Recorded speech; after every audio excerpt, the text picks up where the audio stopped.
Hello everyone, welcome to my world of tea quirky. Hope you all guys are doing very well. তো আজকের দিনটা শুরু করেছিলাম শোভাবাজার থেকে। কোনো প্ল্যান ছাড়াই বাড়ি থেকে বেরিয়ে গেছিলাম। আর হ্যাঁ, একদমই সোলো ট্রাভেল করেছি অনেক দিন বাদে। আর বিসর্জনের যেহেতু পরের দিনেই গেছিলাম, তাই জন্য মূর্তির অনেক অংশই গঙ্গার জলের ওপর ভেসে উঠেছিল। শোভাবাজারের উল্টো দিকের ঘাটে এই মন্দিরটিতে যাওয়ার আমার অনেক দিনের ইচ্ছা, তাই জন্য এইবারে ঠিক করলাম লঞ্চে করে চলেই যাই ওই পারে মন্দিরটির দর্শন নেওয়ার জন্য। আর এইখানে বাচ্চাদের লম্ফজম্প দেখে তো আমি কিছুটা অবাকই হয়েছিলাম, কারণ ভাবছিলাম যদি ওদের লেগে না যায়। ওদেরকে সাবধানও করেছিলাম, কিন্তু ওরা বলে দিদি আমরা এগুলোতে পটু, আমরা ডেলি এগুলো করি। এরপর লঞ্চে করে বেরিয়ে পড়লাম আমার গন্তব্যস্থলের দিকে। আরেকটা জিনিস বহু দিনের ইচ্ছা ছিল, যে এরকম লঞ্চে করে হাওড়া ব্রিজের তলা দিয়ে যাওয়ার। কোনো দিন এর আগে যাওয়ার সৌভাগ্য হয়ে ওঠেনি, কিন্তু এইবার যা হয়েছে, সত্যি ভগবান যা করে মঙ্গলের জন্য করে। এইবার প্রথমবারের জন্য আমি হাওড়া ব্রিজের তলা দিয়ে গেছিলাম লঞ্চে করে। যদিও আগের ঘাটটাতে নেমে যেতে পারতাম, কিন্তু ইচ্ছা করেই নামেনি এই ইচ্ছাটা পূরণ করবার জন্য। হাওড়া ব্রিজের ওপর থেকে তো অনেকবারই যাতায়াত করেছি, কিন্তু হাওড়া ব্রিজের তলা থেকে গঙ্গার মধ্যে দিয়ে দর্শন করা এক যেন আলাদাই অনুভূতি। তাই আগের জেটিটাতে না নেমে আমি হাওড়া জেটিতেই নামি এই প্রথমবারের জন্য। রাস্তাঘাট এই দিকেরটা সেরকমভাবে চেনা ছিল না, আর মাত্র 6 টাকার টিকিটে করে পৌঁছে গেছিলাম এই পারে গঙ্গার। আমি যেই সময় মন্দির চত্বরে পৌঁছাই সেই সময় বন্ধ হয়ে যায় মন্দির, আর বিকেল 4টের সময় মন্দির পুনরায় খোলার কথা ছিল। তো আমি চলে এসেছিলাম মন্দিরের পাশের ঘাটে একটু বসতে, কারণ সেইখানে ভাবছিলাম যে কখন মন্দির খুলবে আর কখন ভোলে বাবার দর্শন পাবো।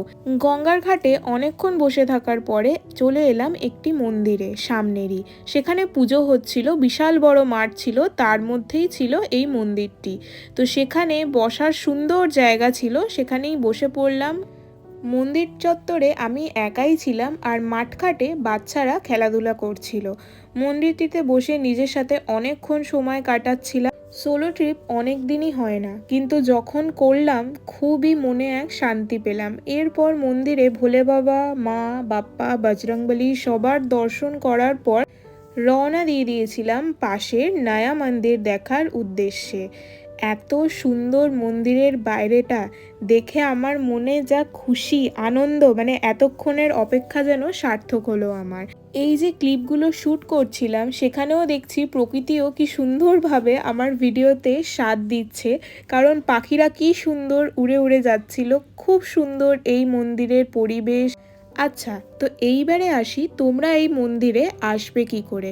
প্রথমত, শোভাবাজার থেকে যদি তোমরা কেউ আসতে চাও, তাহলে কিন্তু লঞ্চে করে আহিরিটোলা ঘাট থেকে 6 টাকা ভাড়া দিয়ে চলে আসতে পারো হাওড়া স্টেশনের জেটিতে।